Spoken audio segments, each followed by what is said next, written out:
মধ্যপ্ৰাচ্যৰ যিখন যুদ্ধ সেই যুদ্ধৰ প্ৰভাৱ বৰ্তমান ভাৰত তথা অসমতো দেখিবলৈ পোৱা গৈছে। প্ৰথমতে যদি আমি কওঁ সেয়া আছিলে LPG চিলিণ্ডাৰৰ আশংকা বা নাটনিৰ আশংকা, আৰু তাৰ পিছতে দেখিবলৈ পোৱা গৈছে ৰাজ্যজুৰি এতিয়া পেট্ৰল ডিজেল অৰ্থাৎ ইন্ধনজাতীয় সামগ্ৰীৰ আশংকা এক প্ৰকাৰ ৰাইজে কৰিছে, যাৰ বাবে প্ৰত্যেকটো পেট্ৰল পাম্পত আমি এনেধৰণৰ দীঘলীয়া শাৰী দেখিবলৈ পাইছোঁ।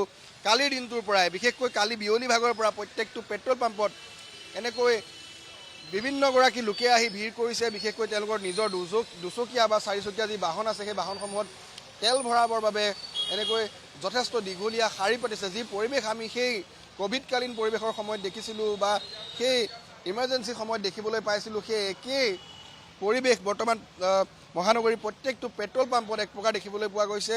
ঘণ্টা ঘণ্টা জুৰি ৰাইজে অপেক্ষা কৰিছে আৰু নিজৰ যি বাহন আছে সেই বাহনসমূহত তেওঁলোকে পৰাপক্ষত এক প্ৰকাৰ ফুল টেংকি ইন্ধন তেওঁলোকে ভৰাবলৈ এনেকৈ তৎপৰ হৈছে। আশংকা কৰিছে তেওঁলোকে যে হয়তো নাটনি হ'ব পাৰে পেট্ৰল ডিজেলৰ বা মূল্য বৃদ্ধি হ'ব পাৰে পেট্ৰল ডিজেলৰ। সেই আশংকাৰ বাবে আচলতে এনেকৈ প্ৰতিটো পেট্ৰল পাম্পত যথেষ্ট দীঘলীয়া শাৰী আমি দেখিবলৈ পাইছোঁ। এয়া হৈছে জু ৰোডৰ এটা বিশেষ পেট্ৰল পাম্প, যিটো পেট্ৰল পাম্পত পুৱা 6 বজাৰ পৰা এনেকুৱা দীঘলীয়া শাৰী আমি দেখিবলৈ পাইছোঁ। বৰ্তমান প্ৰায় 11 বাজি গৈছে, কিন্তু এই মুহূৰ্তটো আমি যদি দেখুৱাওঁ এনেধৰণৰ যথেষ্ট দীঘলীয়া শাৰী আৰু প্ৰত্যেকেই নিজৰ নিজৰ বাহনত তেওঁলোকে ইন্ধন ভৰাবলৈ শাৰী পাতিছেহি। আমি যদি কিছু কথা পাতিবলৈ যত্ন কৰোঁ, তেওঁলোকৰ পৰা জানিবলৈ যত্ন কৰোঁ, যথেষ্ট দীঘলীয়া শাৰী, আপুনিও সেই শাৰীত আছে, কিহৰ বাবে এনেকৈ শাৰী পাতি তেল ভৰাবলৈ?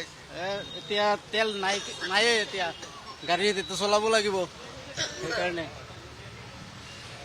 কেইবাটাও আচলতে মহানগৰীৰ কেইবাটাও পেট্ৰল পাম্পত এক প্ৰকাৰ ষ্টক তেওঁলোকৰ নীল হৈছে। তেওঁলোকৰ দৈনন্দিন যিমান তেল তেওঁলোকে ক্ৰয় কৰে বা বিক্ৰী কৰে সেয়া আচলতে এক প্ৰকাৰ অভিলেখ সংখ্যক বিক্ৰী হৈছে, যাৰ বাবে কেইবাটাও পেট্ৰল পাম্প ইতিমধ্যে বন্ধ কৰি ৰাখিব লগা হৈছে। সেয়া GS ৰোডে কওক বা সেয়া জু ৰোডে কওক, কেইবাটাও স্থানৰ পেট্ৰল পাম্প বন্ধ হৈ গৈছে, যাৰ বাবে যিসমূহ পেট্ৰল পাম্প খোলা আছে সেইসমূহত কিন্তু এনেকৈ পুৱাৰে পৰা যথেষ্ট সংখ্যক লোকে আহি ভিৰ কৰিছেহি পেট্ৰল পাম্পসমূহত তেওঁলোকৰ নিজৰ নিজৰ বাহনত ইন্ধন ভৰাব। আমি যদি কিছু বাহিৰৰ পৰিৱেশটো দেখুৱাওঁ, চাৰিচকীয়া বাহনৰ যি শাৰী এই মুহূৰ্তত আমি দেখিবলৈ পাইছোঁ পেট্ৰল পাম্পৰ বাহিৰত, তাৰ যদি কিছু পৰিৱেশ দেখুৱাওঁ, সতীৰ্থ ভিডিঅ' জাৰ্নেলিষ্ট এই মুহূৰ্তত উপমন্য ৰাভা আছে, তেওঁ সেই পৰিৱেশটো দেখুৱাব।